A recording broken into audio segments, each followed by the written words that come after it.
You're probably wondering exactly who I am and kind of why I'm here. We'll get to that.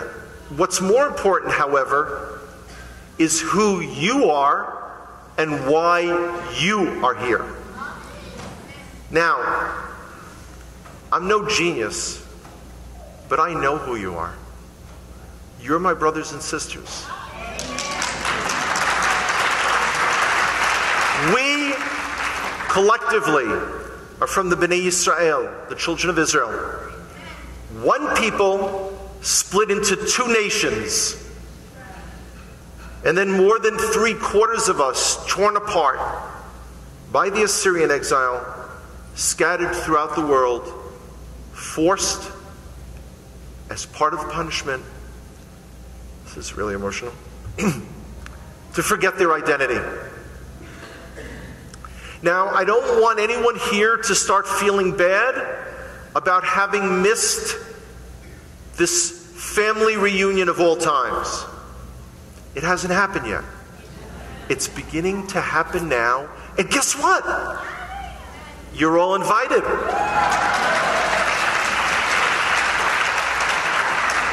Okay.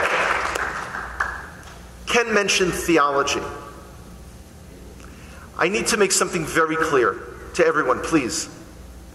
I acknowledge you, I accept you as my brothers and sisters without condition.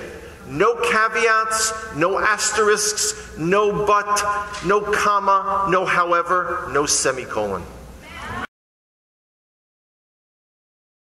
Why is it that I think the tribes will return? I mean, why? Well, we don't have time to go through chapter and verse, and you all know them by now. But guess what? There's 160 plus references throughout the Tanakh, throughout the Hebrew Bible, that make references to Judah and Ephraim, or Judah and Israel, or Judah and Joseph, or Judah and Samaria. Same thing. Now, the conventional interpretation until recently is, well, we're talking about the Jewish people. Right. Okay, so the Tanakh is saying that the Jewish people and the Jewish people will go. No, it makes no sense. This is the single most prevalent theme throughout the Tanakh, throughout the entire Hebrew Bible. Reunification comes through respect, mutual respect, not trying to change or dictate anything to anyone else, and also realizing that after 2,700 years, our one people have become two separate people, walking on two separate paths towards the same goal. And guess what? As we get closer, the paths, the space between us narrows. Watch, it will happen. Because He wants it to happen.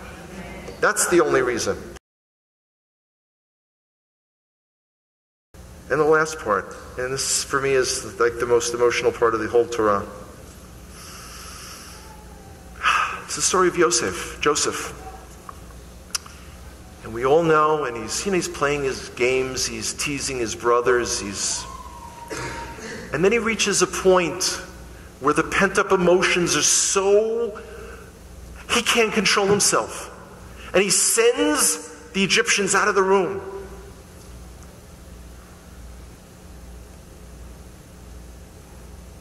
And with a primal scream, he yells out, Ani Yosef, I am Joseph. I can't even imagine the reaction of his brothers. Probably something like this. This is the guy we sold into slavery. Yeah. This is the guy we told our beloved elderly father had died. Yeah. The next verse, Yosef repeats himself. Ani Yosef achichem. I'm Joseph, your brother. He cries out. Cries out. Well, you know what? I've heard your cries. I felt your anguish. I felt your pain, your loneliness, your isolation. You're stumbling out of the darkness, saying, this is not where I belong.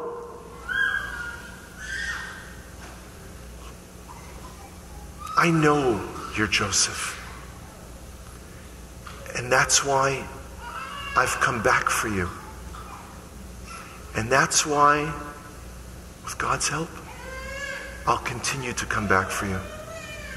May this coming year be a year filled with brachot, with blessings for us all.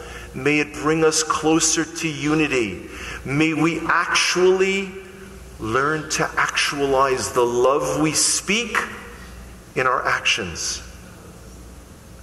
I love you all. I miss you. Come home. Come home. Please, please stay in touch. I love you all.